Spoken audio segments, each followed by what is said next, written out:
Well, it seems like everybody survived the new year. Me, it came and went like the past few years, like almost every year. Uh, I started driving about 3 hours ago. I'm headed up towards Cleveland. It's actually Salem, Ohio, where I'm headed. It's by Cleveland. Anyway, I just wanted to already do a review. If those who that don't know, a lot of things have already happened since New Year's Eve. Here, eastern United States, matter of fact, where I live and where I'm currently at 6 a.m. New Year's Eve, a station that existed for 44 years ceased operations. And I was there the day it started. I was like, I think 11 or 12 when it started. And yeah, it ended the way it came in. It ended the same way. It showed the same video when it came in 44 years ago. MTV, when they ended their final broadcast at 6 a.m., they ended it by playing Video Killed the Radio Star. And they said that it's people's changing of taste is the reason why it changed so much. See, I loved its original format. They played music videos. They may give you some rock news or whoever's going on tour, and that was pretty cool. And one of my favorite shows, every Friday night, right around, I think it was midnight, it started. For 4 hours, you had the Headbangers Ball. Great show. I loved it.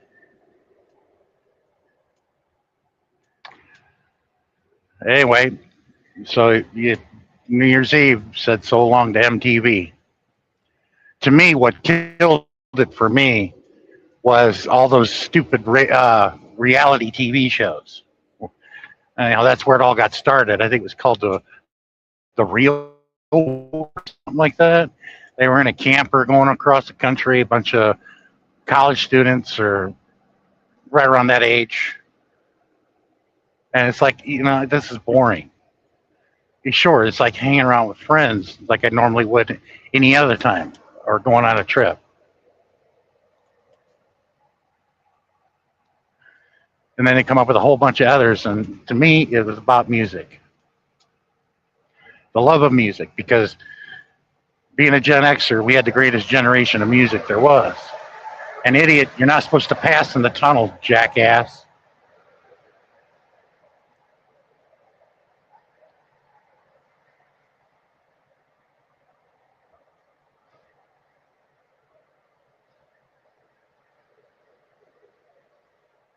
And already, it's starting to happen. Lots of people losing their jobs. That's real nice. Start off the new year. I wanted to be optimistic like everybody else, but my critical thinking skills and my intellect will not allow me to do that.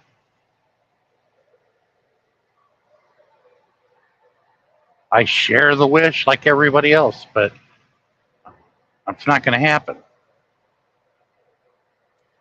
Like last year, when I told everybody that the economy was going to take a nosedive, sure did, didn't it?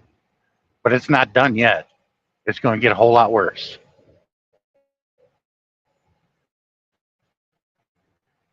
Me, I can see economic collapse.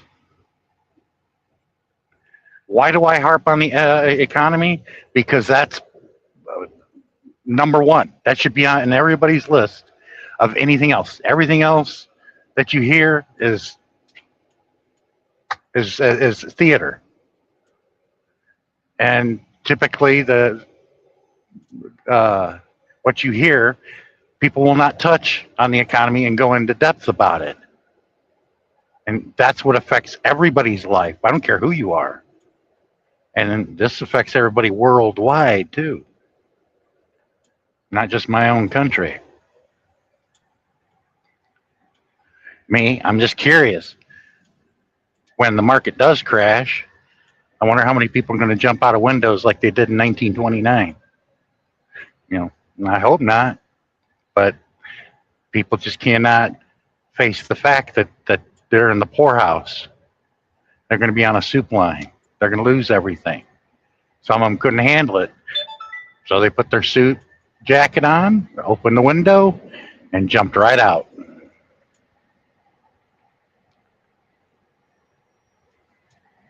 Me, I consider it kind of foolish to base your life on all that. I mean, it is important, but it's not worth living for. What's worth living for is friends and family.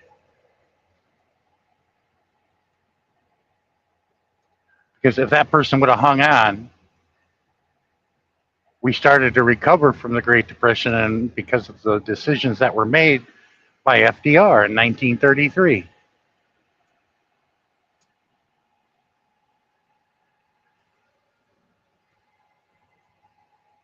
But this time, it's a whole lot different. This time, it's going to be a whole lot worse. Why? Because back then, we weren't 36 trillion in debt. That's the elephant in the room.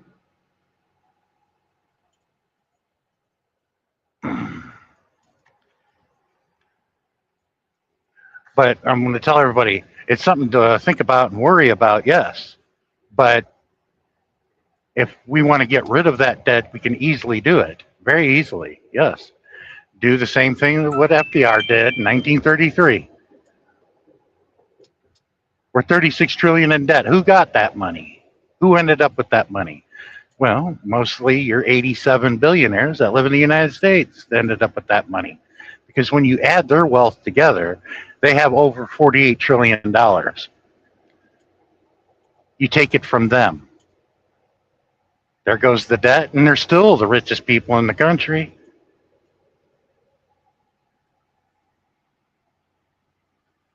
But that's how it's done. Sure, a lot of people don't like, oh, you got to take a. They didn't work hard enough for that kind of money. No, they collected the surplus from the workers that created it from them because they didn't pay their workers accordingly. And if they had paid their workers accordingly, we probably wouldn't be in that debt.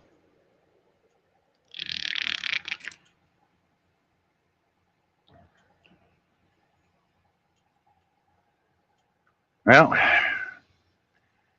anyway, it went and gone and happened without my knowledge. But I do know that Paramount and Skydance owned MTV, and Paramount was bought out by some other conglomerate. I don't remember who, because Paramount was actually I loved Paramount. It's changed so much it's unidentifiable. Yeah, Paramount owned Kings Island, the amusement park my daughter works at. That I've been going there for years, especially as a kid myself. Paramount's Kings Island, and they own 5 amusement parks. And Darren Dobson was one of them because it used to be Paramount's Wonderland in northern Canada. There, I've been there once. And then there's Paramount's King's Dominion in Virginia, and then there's Paramount Carowinds, which is an hour and a half drive south of where King's Dominion is. And the only one that I never went to, but I've drove by it many a time, is Paramount's Great America, which is out in Santa Clara, California.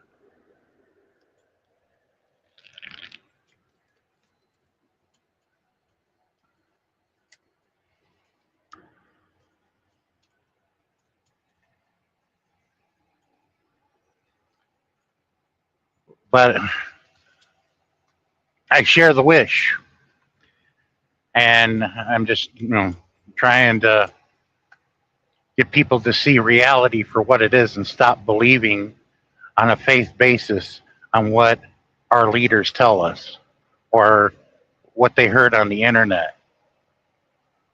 I'd be like, no, we leave faith up to Jesus, but anything else, No, I wouldn't base my faith in anything that any human being is telling me unless they have concrete proof that, like, here you go. Like, oh, okay. And then you weigh it of its merit. I'm like, okay, I can go with that. What I mean by that is you got somebody I've known most of my life, haven't seen him in many years though, talking about the med beds.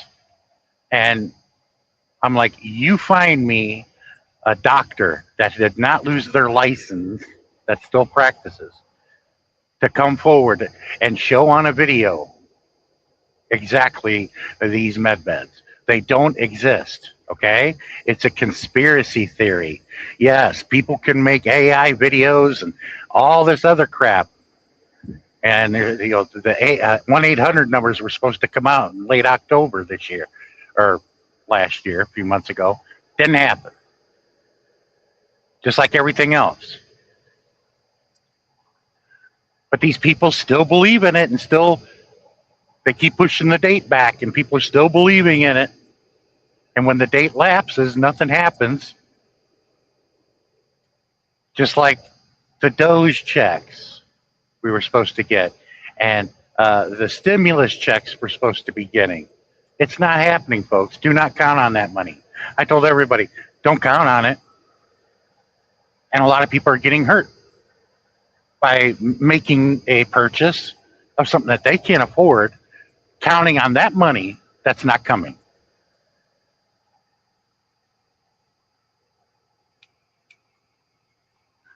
Believe it when you see that check in the mail. Until then, it's not happening. And I'm telling you, folks, it's not going to happen. The money that Doge supposedly had saved for the American people is going to the tax breaks that the billionaire class are going to get. And who's the billionaire class? 87 people that live in the United States out of 340 million. That's something to think about.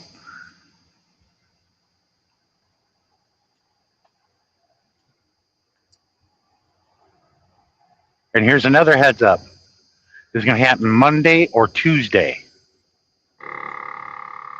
If you pay attention to the media, the news, if they do allow it, you're going to hear a lot of news about restructuring, because that's what they're going to call it. They won't call it what it really is. They have to use soft language to make people think, oh, that's not so bad. Yes, it's very bad. Restructuring meaning, oh, they're going to lay off all these workers. No, they're not laying them off. They're fired. Why are they doing it? Because of AI is one big reason. And another reason is, besides the AI, retail. This was the worst holiday season for retail as far back as the memory can remember. I can remember. I'd never seen it this bad. This year's Black Friday, there was hardly anybody in the stores. And if anybody was shopping for anything, it was just for food. But like anything else, I don't try to bore people, but I'm not going to tell you what you want to hear. But we need to discuss, even though people like to run away from it, because you can run away from it. You can put your hands over your eyes and ears, but the scary thing's not going away. It's still going to be there. What's to solve the issue? Discussing it instead of not pretending it's not there. But, oh, believe you me, Americans are good at that. Why do you think we got Disney World and Disneyland? You know, when you wish upon a star. Yeah, because that's all it's ever going to be is a wish. Does it ever come true? No.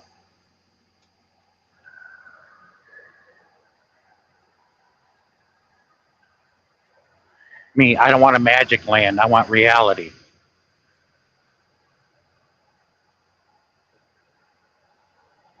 But I want that reality to be good for everybody, not just myself. Because most Americans only think of themselves. but they'll sit there and tell you how Christian they are too, at the same in the same sentence, which makes no sense at all.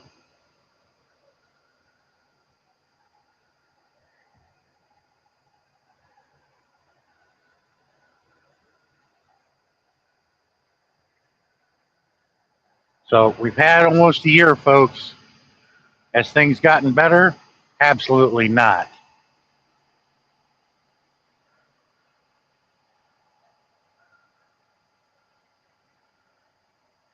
And for my fellow Americans, it's going to get worse.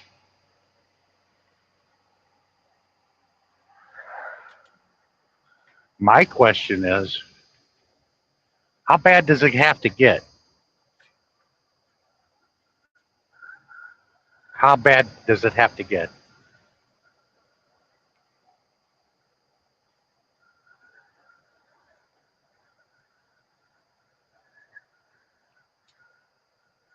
Now back to the MTV thing. The last show that I enjoyed, besides the music videos, was Beavis and Butthead. They were morons, but it was a hilarious show. They started as critics of videos. You'd see their silhouette at the bottom left of the screen, I believe. It was either bottom left or bottom right. You'd see like them, like they're sitting in a theater and you're sitting behind them. And they throw up a music video and they would discuss it. Like one of the funniest ones was they were showing a video of Debbie Gibson. I can't remember the song, but they were saying how much Tiffany could kick Debbie Gibson's ass. It was really funny. And the most hilarious thing is when they showed the last concert in Hawaii that Elvis put on. It was the last concert ever before his death, and it was in Hawaii. And they were showing it, and you heard, Beavis go, ah! He goes, who's that? And then Butthead something, he goes, I think he's called the King. And he was like, King. And Beavis goes, the King. He's like, Butthead, isn't that the guy that kind of like died on the toilet?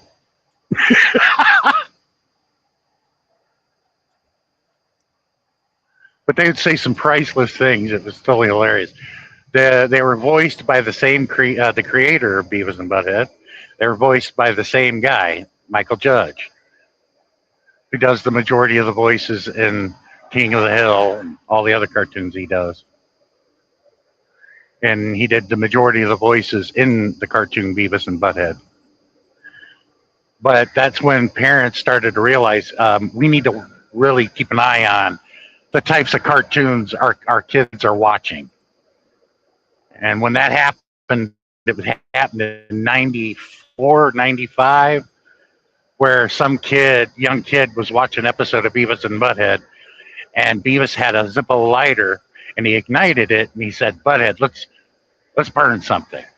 And the same kid grabbed his dad's Zippo lighter, burnt the freaking house down with them in it. It got a lot of bad press. And I'm like, wait a minute. That's not Michael Judge's fault. That's parents not parenting and paying attention. Because, like most Americans, we take things for granted. When you'd see a cartoon on TV, oh, it's safe for kids. No, that all changed in the late 80s with the start of The Simpsons. The Simpsons was an okay cartoon, but it was starting to push the limits and reflect real American lives of a cultural shift that happened. And then the clones there followed. One of the best ones, South Park. And then the Family Guy came around. And then I think the last one was the Clevelands, but I don't think it really worked out. A cartoon. a cultural shift that happened in the early 80s. It just took a few years down the road for people to catch up, to understand that you went through a cultural shift and didn't even realize it or see it coming. Some people did.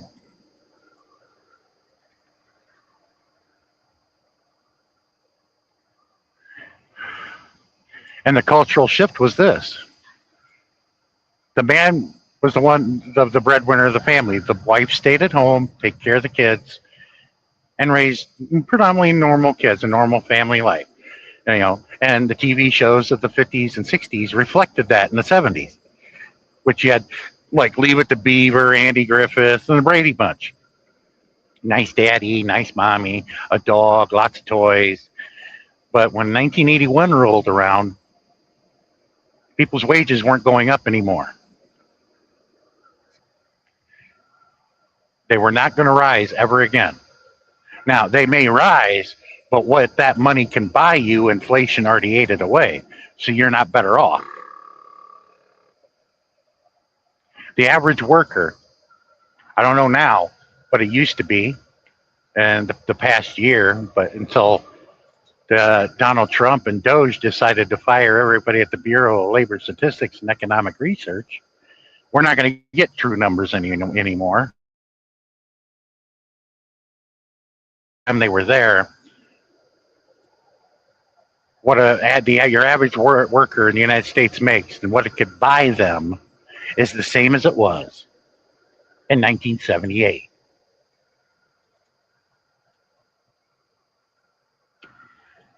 And so Americans papered over that by borrowing up the wazoo. And that's when the major issuing of a credit card happened. Because pre 1980, the only person that had a credit card, and it was called the American Express, was businessmen, traveling businessmen. That was one of the perks that you got. That, okay, if you got to buy a plane ticket, put it on this card, the company takes care of it. But that's when MasterCard and Visa and all the clones came out. And when the corporate capitalists made everybody's wages stagnant, production rose because of computers and the beginnings of using robots. Production went through the roof. People were producing more, but the wages remained stagnant. So what does that mean? Good news for the corporate capitalists. So instead of taxing them, which they got major tax cuts, 1970s, it was 71%. By 1980, 35%. That's a tax cut. And so what did the corporations do with all that money?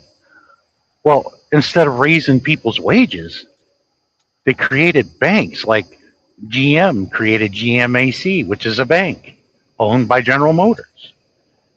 They created their own banks. Instead of having another bank do it and make money off them, they did it themselves. Instead of raising their wages, we'll lend them the money and they'll pay us back in interest. Well, that's nice and all, but it doesn't take rocket science to figure out, oh, you could do that, but sooner or later, you're not going to have enough wealth to service that debt. And that's why we crashed in 2008, because a lot of people defaulted, not only on their house, defaulted on their cards. And people thought that we recovered in 2008 and 9. We did a little bit, not us, but your major corporations, your banks, and your insurance companies. But the people who lost their houses, did they get a bailout like AIG and all the others? No, can't do that. But we can bail the billionaires out, and they can take some of that money that we paid for, the American taxpayer, in corporations. I'd like to, on behalf of those corporations, I'd like to thank you that you helped us in our travail. But when it comes to bailing you out from being homeless, we can't do that. Now, No, sorry, you can't do that.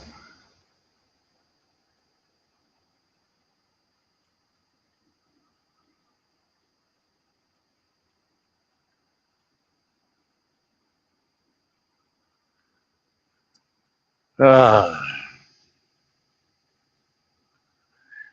and there was another thing that I thought of to talk about because I've ran into a few people wearing them with pride.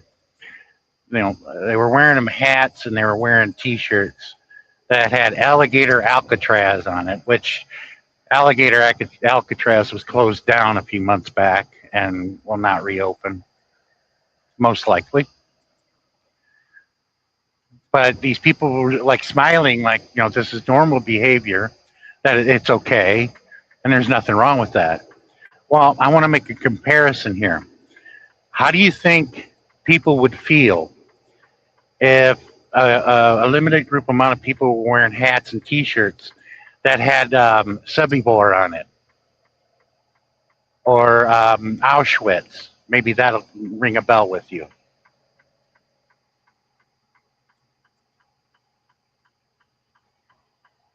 And then a lot of the other famous camps where lots of people died. And mind you, yeah, we only focus on made sure that in history that we only focus on the 6 million Jewish people that died in those camps. But you wanted to make sure that we forgot about everybody else that died in those camps. And who else died in those camps? Well, it's what they called political prisoners. And who were those political prisoners? Communists, socialists, gypsies, gays, lesbians, people with birth defects or neurological disorders, enemies of the state. And by the way, the majority of the Jews that were in the camps, they were socialists also. But that's a little something in our history that is not taught or mentioned. And that's not done by accident. That's done deliberately.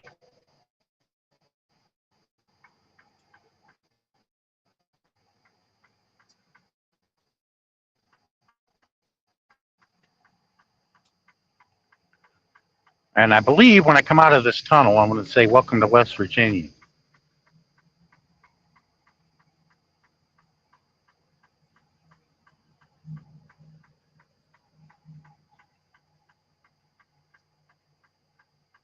But Kristi Noem will probably be out of a job here in the next week or so.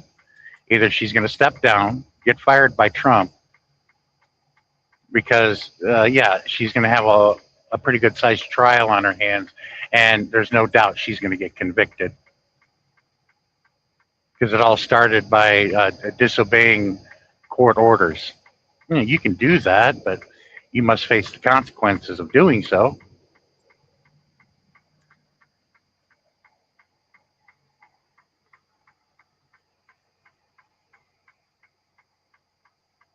And Pam Bondi.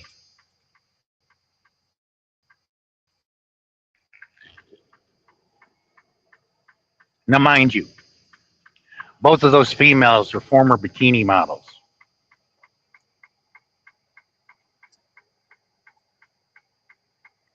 They should have stayed with what they knew instead of what they think they know or what felt good to them. Ah, yeah, there it is. Welcome to West Virginia. Me, I'm trying to make it to Salem, Ohio by tomorrow morning and deliver this pork.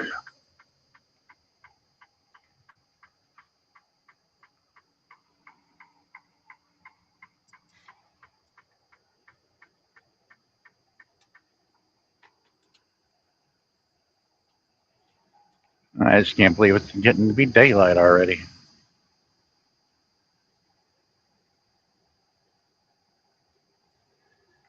But I hate going through this state. I really do.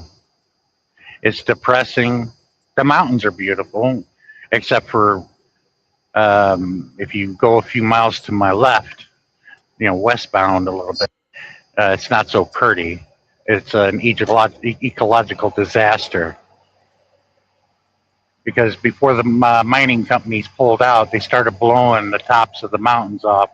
And instead of doing mining, they just blew the tops of the mountains off to get to the coal at the time.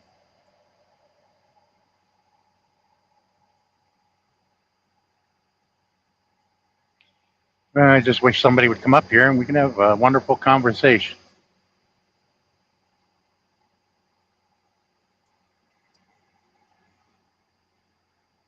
But it's sad to see the irony that people voted a certain way and are complaining that this person ran on is actually doing. And the thing is, they didn't think that it was going to affect them, that it was going to affect the people that they hate, and they're being affected just as much as everybody else. And you can enjoy it and love what's going on, think it's all funny until it's in your face and affecting you. Then things change quickly now, don't it? Me? I've already had ice up in my face. They don't scare me. I told them, yeah, you can do what you want, but it's going to be one expensive piece of ass you ever got. Because I'm not going to sit there and lie down and get my ass kicked. No, no, no. First thing you learn in my hood when you're growing up, you already assume that you're going to get your ass beat and you're going to be in pain. So you just going to accept it, or are you going to fight back? Are you going to hurt that person? And believe you me, yes, I can hurt somebody very seriously and permanently too. And that's when I look at them. You want to go first, Junior? I don't care how much body armor you got on, it's still not going to protect you from the damage that I can do.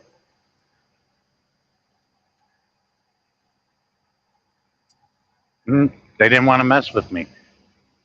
Because number one, they knew that I was an American. There's no doubt in that instance.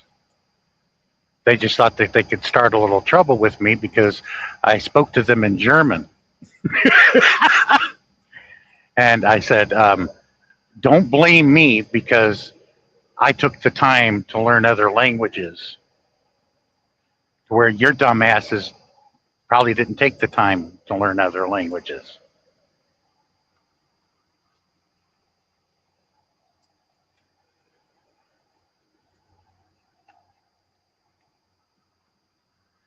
And it's not my fault that they didn't understand what I shouted at them.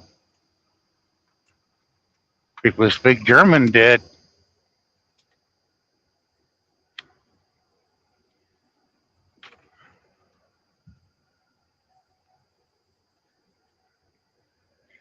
Because that's when they asked me, are you American? I'm like, yeah. And I take it you don't speak any other language besides English. Well, that's not my fault. That's yours.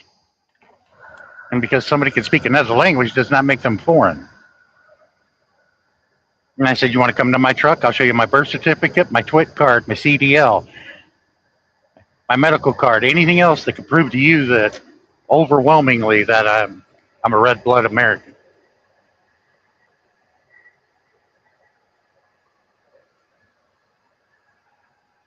And I can show them I'm half Native American.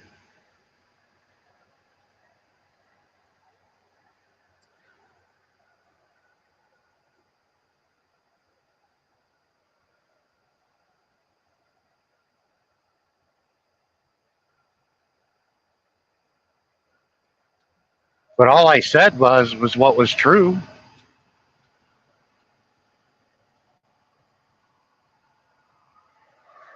I mean, it is a little different. I mean, it's sort of history repeating itself, but it's mostly echoing. And with the camps that were made to store all these supposedly illegals, It's no different than the concentration camps. It's just I'm wondering when are we going to start hearing about ovens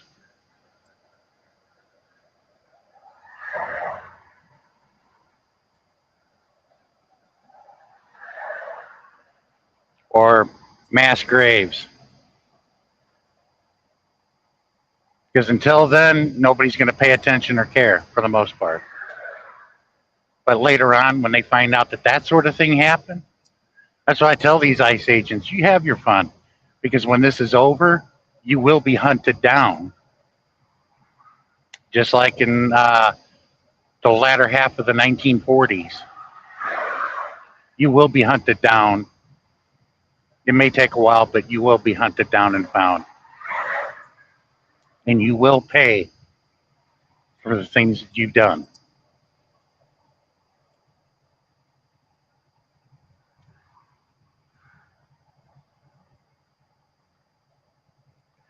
I won't say it in German unless somebody asks me, but what I shouted to them was "Attention SSSA,"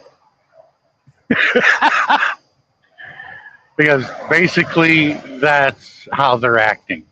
Mostly SA, but you would know them as the called the brown shirts and the Freikorps of early 20th century Germany. They're doing the same thing. That's why I say I'm just waiting to start hearing about ovens and mass graves.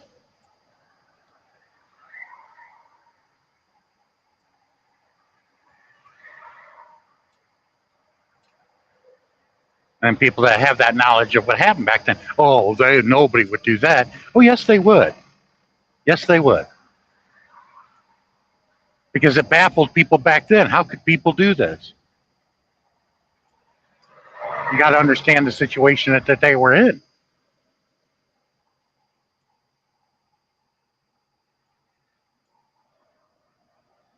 I don't agree with what Germany did, but I do understand the trauma that Germany went through. And most of it wasn't deserved. And if it didn't take place, World War II probably would never have happened.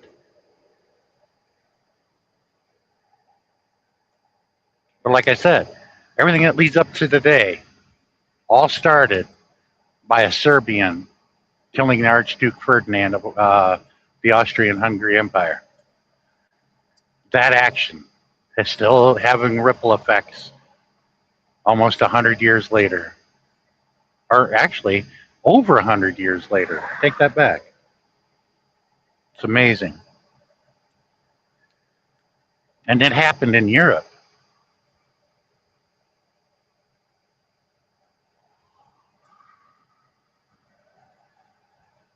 Because most of what people learn, what happened during World War II, they learn by watching movies.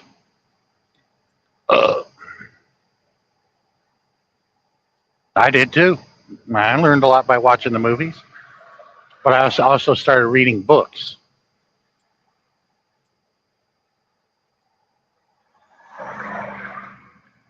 And come to find out that things that they were talking about didn't exactly happen the way it was being said, or half the story, that the majority of the story is missing to get a full understanding of what took place, why did it happen, what caused it. And Americans are being put under so much stress that matches the German people, the stress they were being put under in the 1920s and 30s. There's only one thing that that we're not going through yet, not quite, that the Germans went under. Uh, but they suffered so much that was too much stress for them to take. And then here comes somebody that was totally different and political, that said all the right things, didn't exactly do all the right things, but said all the right things, and the people sided with him.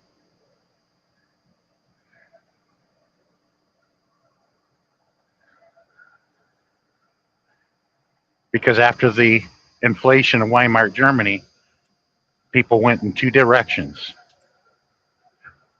There was an explosion of cultural and art and music, unlike any other at that time. And they went to the left, which were your socialists, and maybe some of them were communists too. But they also went the other way, right? Adolf Hitler.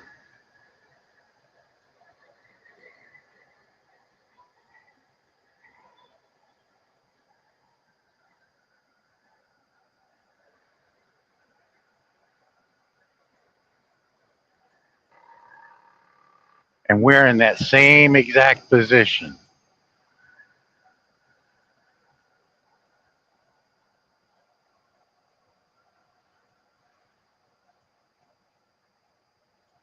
But there's some people who love it, who's enjoying what's going on. Hmm. To each his own. But I will tell you that not everybody's into BDSM or a sadist or a masochism at that. Everybody has unusual tastes.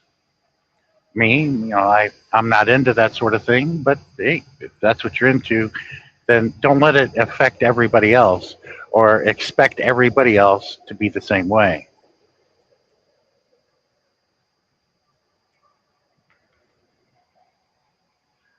Because a lot of those farmers that lost their farm got a hard lesson in that.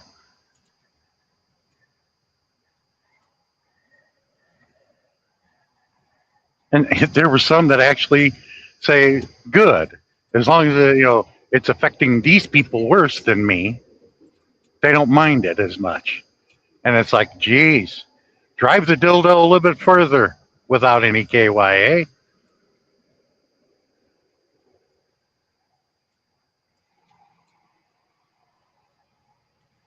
That's what you call somebody that has too big of an ego and too much pride to admit or be man enough to admit that they were wrong.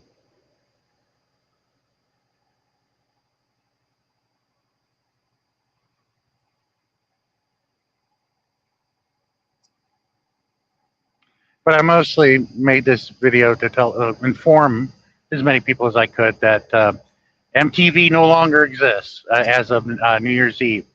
The morning of New Year's Eve, Eastern Time, United States, cast.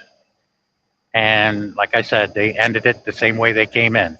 They played the video, played the music video. Radio killed or video killed the radio star. I think it was called the Boggles is the name of the group. Driver, if you're going to go that fast in the mountains territory and you got cows or horses back there, they're going to end up dead in that cab or scattered all over the highway driving like that.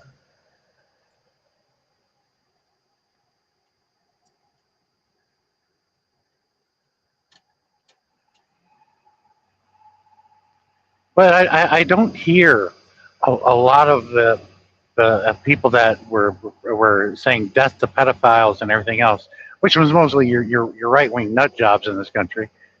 You don't hear them say that so much anymore than they realize that their fearless leader is most likely guilty as sin of it. And I already know. Where's your proof on that? Like I said a million times, go to YouTube, punch in Katie Johnson. You'll get all the videos that were recorded years ago, interviews, and a documentary she was in. Katie Johnson, that was 13 years old. And that was just one. There was another, but I can't remember her name. But a lot of these independent news outlets are acting like this is hot news when they finally post their video. And I attacked them and said, where have you been? Don't you read your comments in your videos? I said, I've been preaching about that video you just showed for the past 2 years. And you're just now paying attention like it's new? Everybody else in the comments agreed with me. And they already knew of that.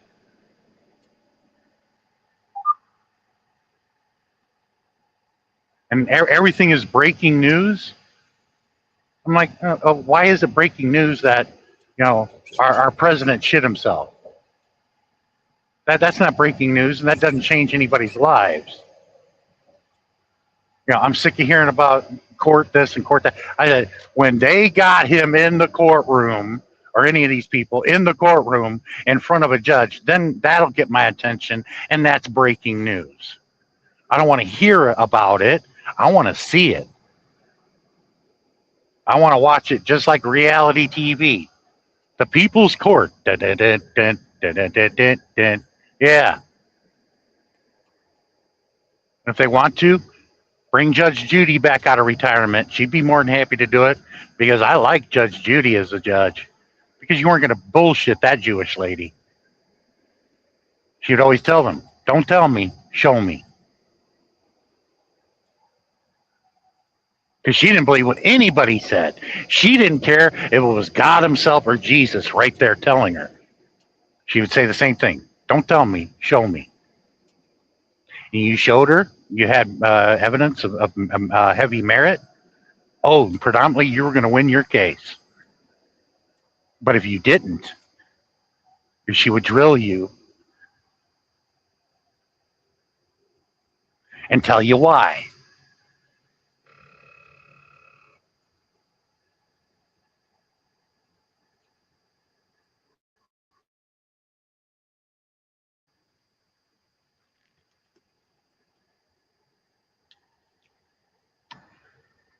But this year's going to be interesting. And a lot more people are going to get hurt. And some people, like probably one of my guests in the chat, is going to enjoy it until it affects him or her.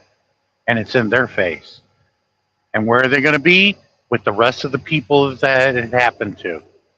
Because like most Americans, they don't care until it's in their face or happening to them or both. You guys have a good day. And hopefully to see you guys, talk to you soon.